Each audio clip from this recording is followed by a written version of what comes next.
Good morning, and welcome to We Are Very Soon Going to Be Turning the Page, Winnipeg. Yeah, I've got all the guns now on the other side, and I saved this little radar thingy for the last because I didn't want to accidentally break it off. Or maybe I should say I was going to save it for the last.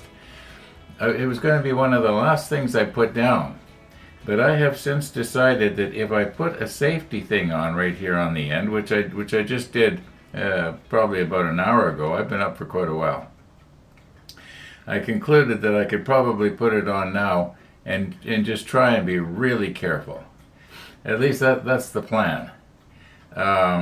Okay. Our sunrise this morning, I gotta be honest with you, I haven't seen it yet. It's still in the computer. So I don't know what it looks like. I know it was bright. At least it was bright when I moved the camera around here onto the bird feeder. However, I got a comment from somebody in the Netherlands, Holland. His name is Ari. And Ari said something to the effect of he had a nice sunrise too, and I replied back to him something to the effect of, if we have a nice sunrise, it sort of makes it look like the day is going to be brighter. You know, we have more to look forward to. It's just sort of a psychological thing going on. Now, just a point of interest. I have a friend here in Winnipeg. His name is Ari. And Ari is also from Holland, the Netherlands. Yeah, came over to Canada when he was younger. I think he was in his late teens when he came over. He's probably about my age right now. Yeah, the years fly by, you know. You can't stop old age from coming. Now, let's not sound negative here. Let's be positive. We are going to stick on our little radar unit here. After the rollback. Now, about the rollback, I'm going to put in the bottom where you can scrub ahead to get to the end of the rollback, because really the rollback, it's not too model ship related. So, yeah, let's roll back, and then after the rollback, we'll put this on. Okay, our rollback is going to start out a little bit different.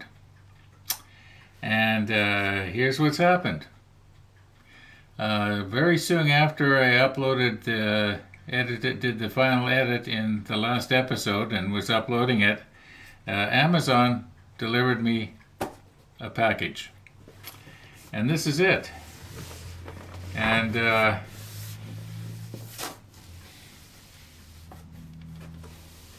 you're probably wondering, well, why would you get another surveillance system?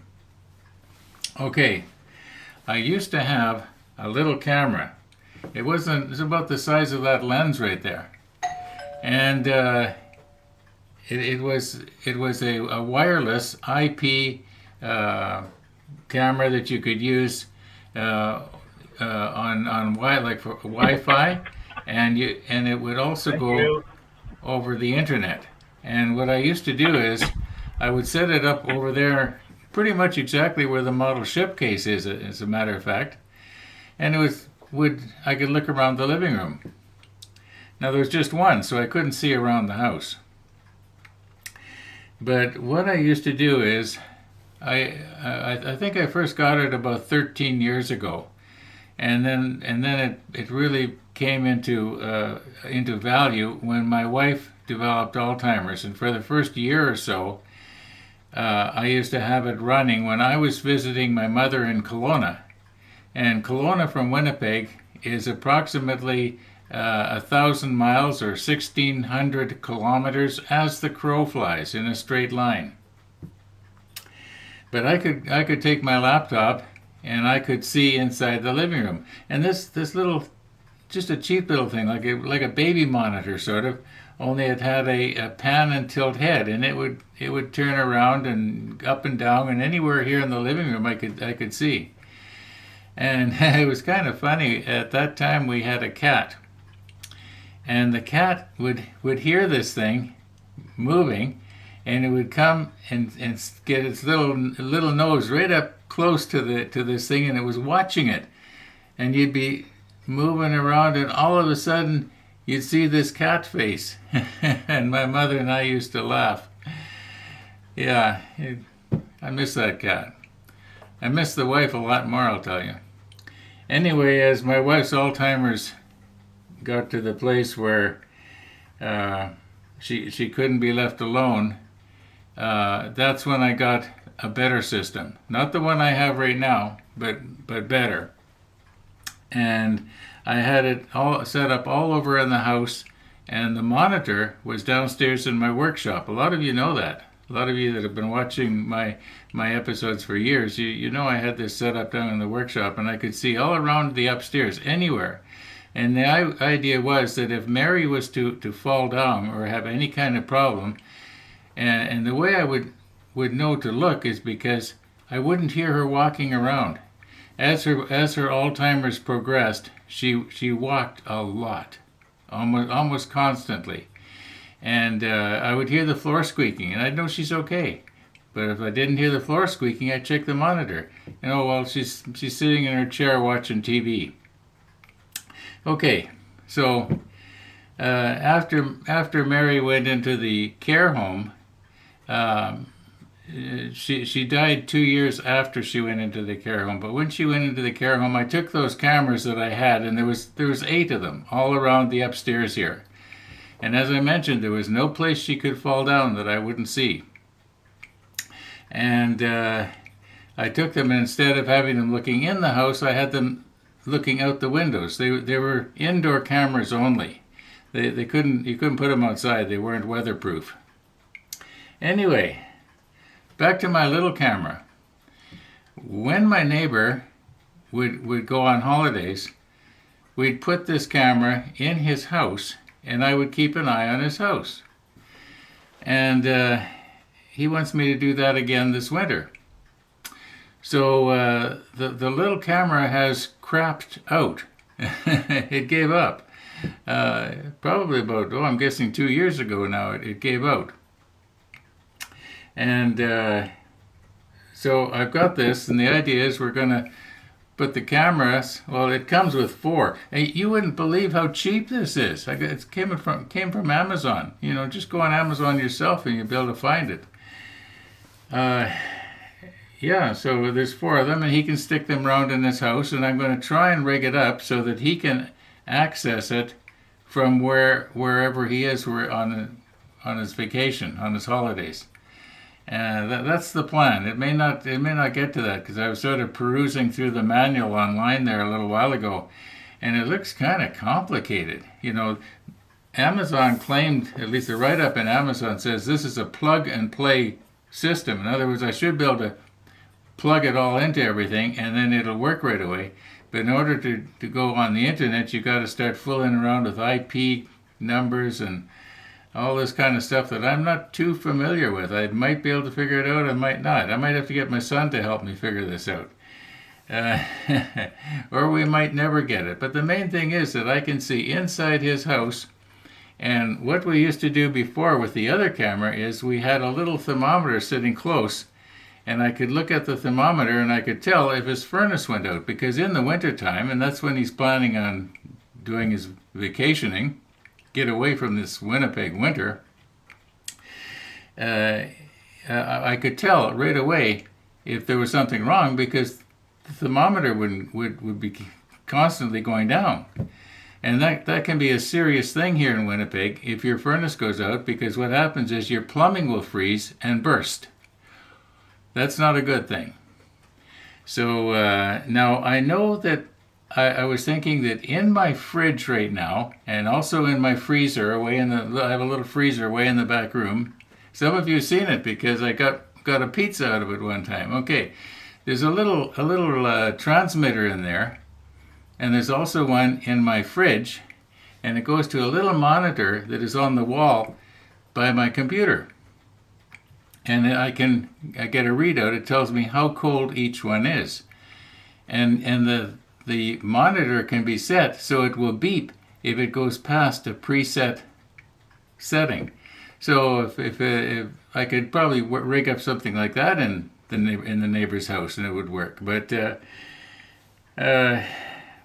anyway, this might be more fun. And the hope is that he'll be able to watch it himself. Now, I've done an awful lot of talking here, and we haven't even opened the box. So I'm going to just go ahead here and open this thing. I don't think I'm going to need any help.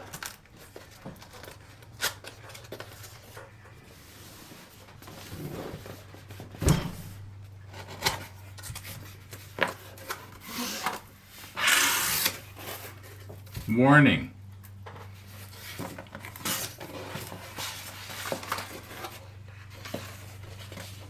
Oh, okay. This is this is something you put on your windows to scare away the burglar. Actually, what it does is it tells the burglar to go shut off your power so that the system will go down. Now, in my case, that wouldn't work because I usually put these things on a battery backup and they'll run for a while, even if the power goes out. So, doing this kind of stuff is sort of a thing with me. I actually have 4 battery backups, 3 big ones and a little one, and they all work. Anyway, okay. You know what? I think what I'm going to do is I'm just going to go ahead and try and basically set it up, plug it in, and we'll probably run it through one of these monitors here to see if the cameras work. It'd be a lot easier than me trying to do it on camera and trying to use time lapse and all the rest of it. So yeah, I'll be back when I'm done. It might be 10 minutes, it might be 10 hours. We'll see what goes. Actually, I do want to get back at the model ship today. I really do. That's the plan.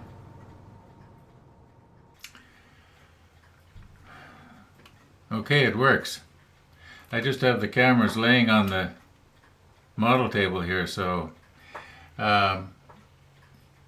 is it as sharp as my other system? Of course not. But I mean, what do I expect for the price?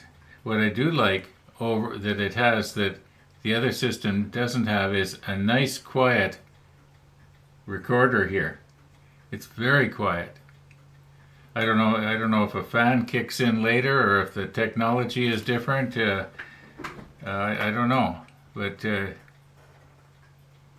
I can just sort of hear the hard drive running. I think it has a 1 terabyte hard drive or something, and it'll record 4 cameras for up to 30 days or something like that. And then it starts to write over itself.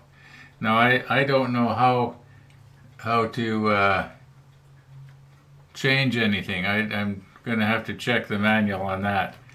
All I wanted to do was see if the plug and play worked, and it did. There is latency, as you can see here, but there's also latency on my other one, and it's about the same. You just don't notice it because you're not watching at the same time usually, but there is latency on the other one as well. Okay, we know it works, and that's the main thing. I don't think there's anything else I can tell you. We got 4 minutes to 5 right now here in Winnipeg. And in 1 minute, my alarm is going to go off in the computer room to tell me to go and upload the video onto Jim Steen's model ship Facebook page. So I better shut down here. So we'll see you a little later. Well, here is what's happened. Our superstructure is over there on the other side of the table. I didn't bring it back. I didn't work on it as planned. I got busy doing other stuff. So, don't know what to tell you except we'll see you in the morning.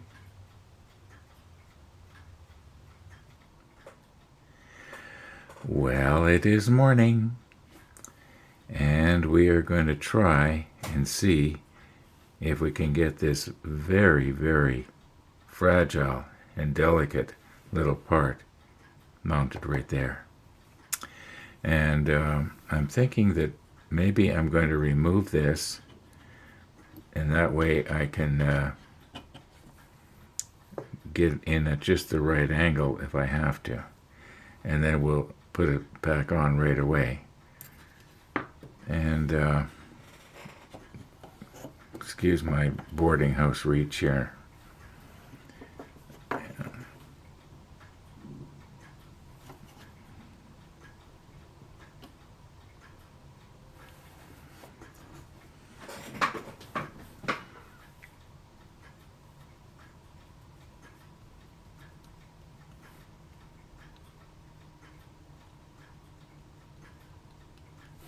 Okay, I think I've got it all. Have I got it all? Okay, now, I think this is probably, you might say, screwgal enough that I can lay it down very gently to reposition the tweezer. I just have to be careful that I don't accidentally set something on it. I mean, that sort of thing has happened.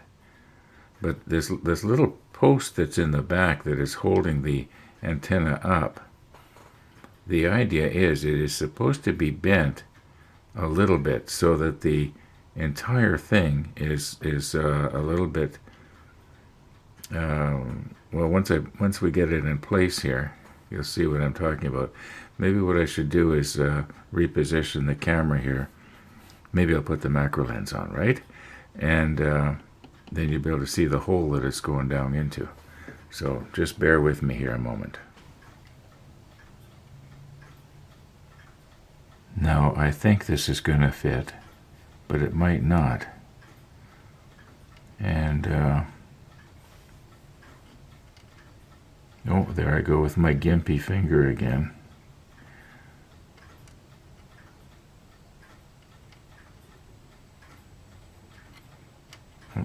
I'd like to be able to grab this. Maybe I should use a more delicate tweezer than this. These are just a little bit too thick.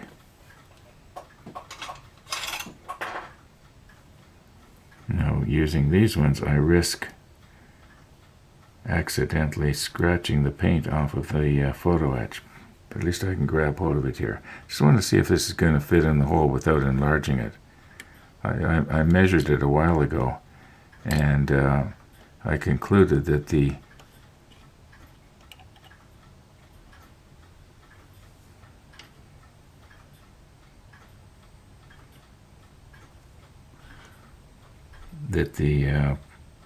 pin that I'm trying to put in that hole is just got too much paint on it, maybe. Oh no, there it goes. Okay, so that tells me that if I put a little bit of extra thin on the bottom of that thing. Now, I do believe, though, that it was resting on the splinter wall here. So maybe if I was to trying to do this on camera so you can see what I'm doing here. If I was to bend this whole thing back just a tiny little bit here, just maybe hook it in underneath the ledge and lift up on it just a little bit, very gently now. Okay, that's a little bit. My intention is, excuse me, and I think that I had said this way back when we made this part, that I would do the final straightening after we got it in place.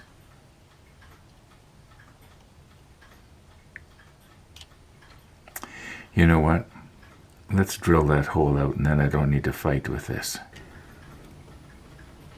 Now, let's not go bumping our railing.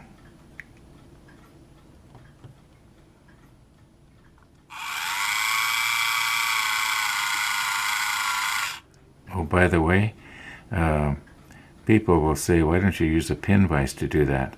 Well, using this little, to me, a toy drill is is actually a lot safer for me, because I don't need to, like if I was to be using a pin vise right now, every time I would re-grab to turn it, there'd be a lot more wobble, whereas this is, it stays pretty straight.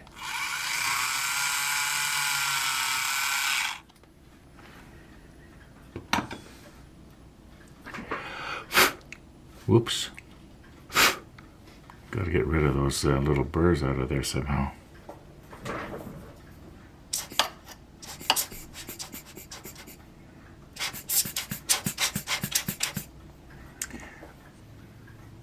Okay, I'm just going to use some extra thin here. And you notice Peter from Oz Scale Modeling? I'm putting the glue on the part instead of in the hole.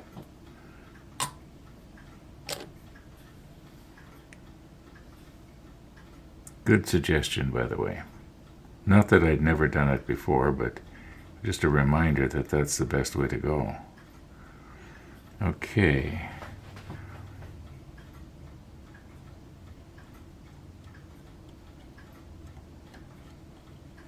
I just want to make sure I've got this down, flush on the deck. It won't take very long for this to start to meld. And then afterwards, after it's, I'll just push this whole thing back just a little bit, because it doesn't look natural with the, right now the antennas are sort of resting on the splinter guard here. Now, here's a thought I've had, and I've thought this a lot ever since I started using blue tack, and that is that when you use it, like most of this that has the dark paint on it, that's the number 56, and it was the little nodules or whatever that you want to call them that I had taken off of the bottom of the part, like we just did a few minutes ago.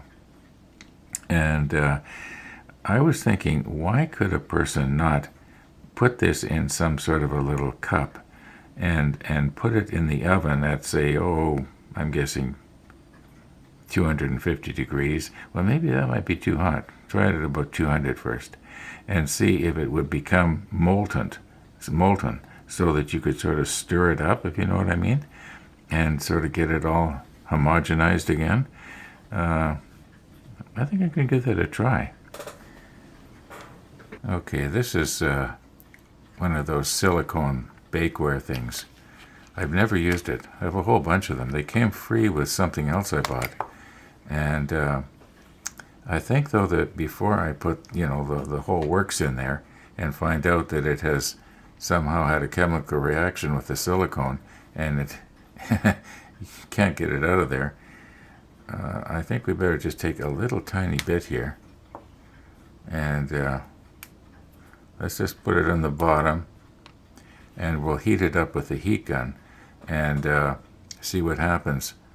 I think these things can go up to 450 degrees in the oven, and I know it's the same kind of stuff that you can use if you want to do soldering, and you can do soldering up to 1,000 degrees Fahrenheit. I don't know, at least unless I misunderstood, this stuff will withstand tremendous heat. Anyway, let's move things out of the way here and make it a little safer, and we'll just put the heat gun down there and see what happens when it gets really, really hot. I'll set the heat gun for about 300. Okay, I have the heat gun set for 280 degrees Fahrenheit.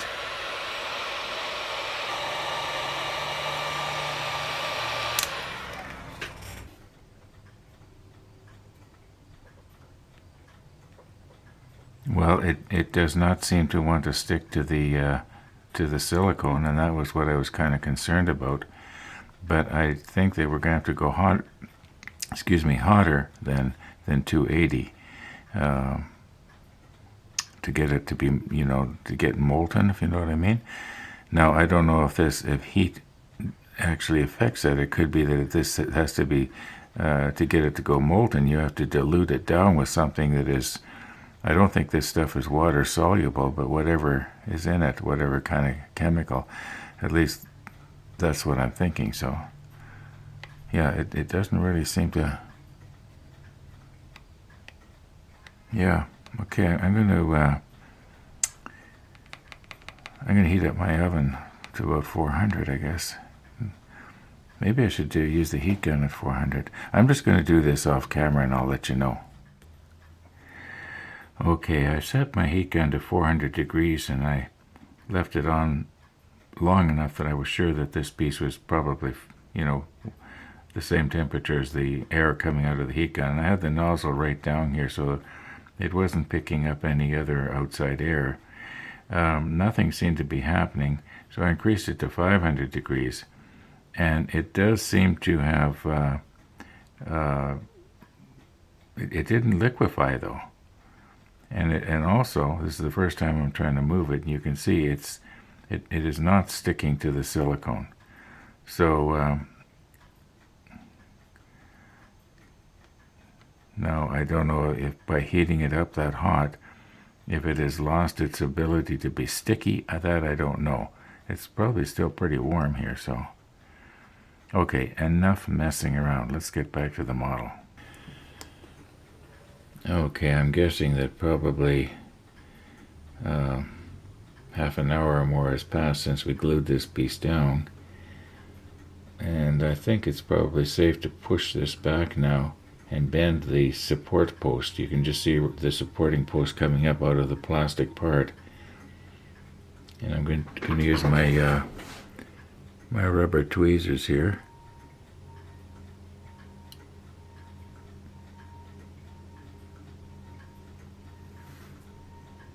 That looks believable to me.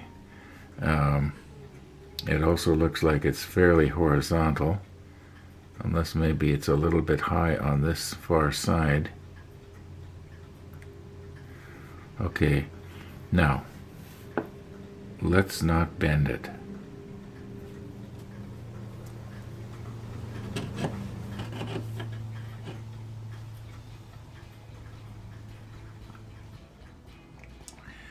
Okay, that concludes step 40. Yeah, 40's done. Well, it wasn't much to it, just placing parts. Didn't have to bend any photo etch or glue any little parts together. Well, I guess we were gluing little parts to big parts, right? 41. And 41, did we make these life rafts? I don't know. Well, I know we've got the boats made. We tried them out a while back and concluded we had to break off a mushroom bit to make one of them fit. I think Jason was saying that maybe we should get these boats down and make sure we've got them right before we go too far on this build and find out later that they're not in the right place. So, well, I guess that's what we're going to be doing in 41. Yeah, and there's, I think we've got these things made.